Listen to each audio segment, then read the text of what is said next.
Hey, morning everyone. Just out walking the dog as usual, and I thought I'd actually record a couple of videos today because there's a couple of things on my mind.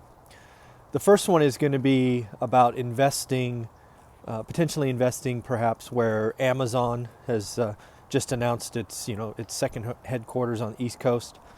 Let's just call it New York and DC for being quick. I know those aren't the actual areas, but they're big enough geography so we can at least have a conversation.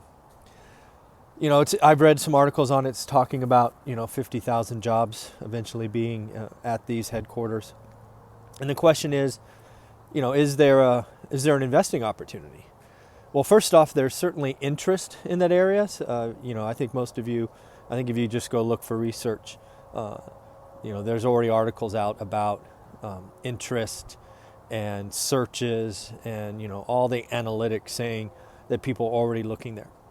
In addition, I suspect there's a lot of owners who either had or were thinking about putting their property on the market to sell that are now either taking it off or delaying that decision, right? Especially if they were kind of landlords before and maybe they were frustrated and they wanted out, right? There was New York specifically had a lot more listings, a lot less activity, already had price drops, at least based on the articles I've read.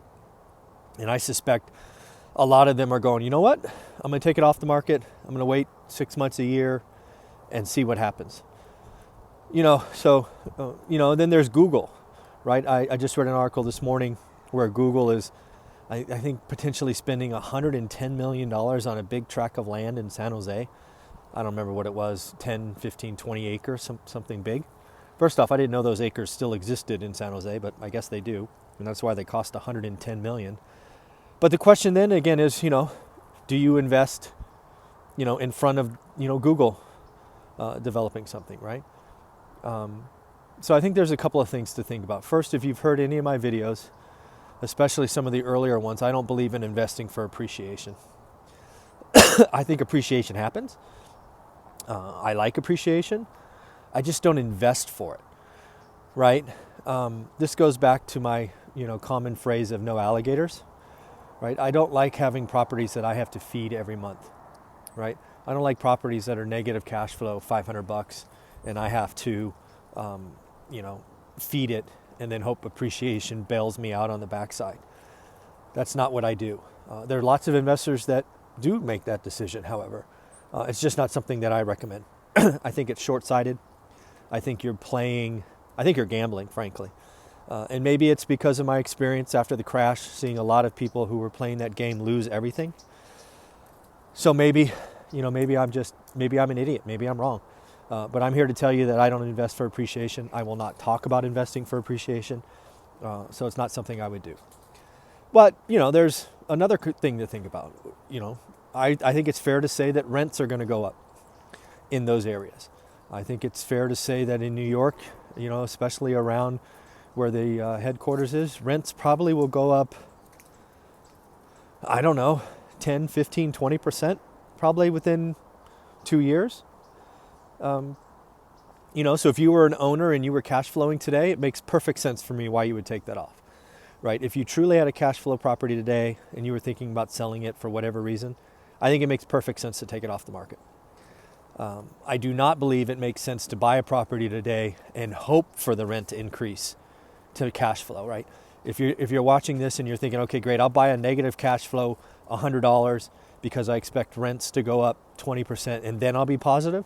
That's not what I'm about.